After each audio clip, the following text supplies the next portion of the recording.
The Knoxville Zoo is home to Kids Cove, a children's play area based around the idea of an early Appalachian farm close to what you might see at Cades Cove in the Great Smoky Mountain National Park. Cynthia Maples, lead keeper for Kids Cove, always knew that she wanted to work with animals, and her passion for animals really comes through in her attachment to them. I take care of a whole bunch of animals. We have one rat, one little mouse right now.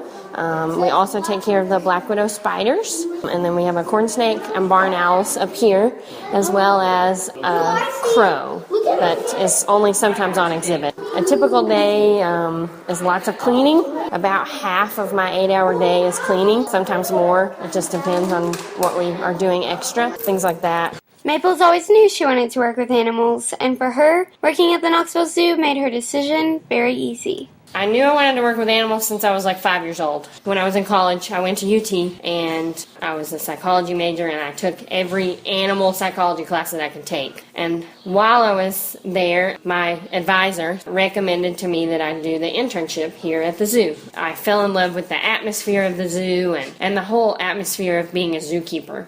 I think that just sort of changed my mind, and I was like, maybe I want to be a zookeeper. Maples has a close relationship with the animals that truly comes through in how she speaks to them and how they respond to her. Harrison, the rat, crawls on her shoulder, while the guinea hogs, Moto and Maji, sit for treats at her very command. It is clear that Maples was destined to be a zookeeper. Moto, can you sit? Good boy, Maji. Can you sit? Sit. Here. So this is Moto and then Maji. So they are an African breed.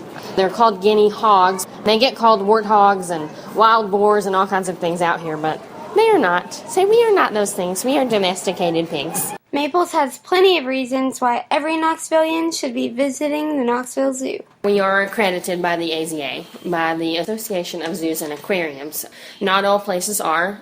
By being accredited by the AZA, we're held to certain standards, and those standards raise every year to make sure that the guest experience is great, and also that the animals are taken care of in the best possible way. And then also I would say, because we give back. We give back to the community, we give back to conservation efforts in the wild to keep animals wild. There's not a lot of wild left out there. So zoos and aquariums, we're required to give back to conservation efforts, because a lot of times people wouldn't know anything about these animals if it weren't for coming to a zoo to see them, and that's what I think is special.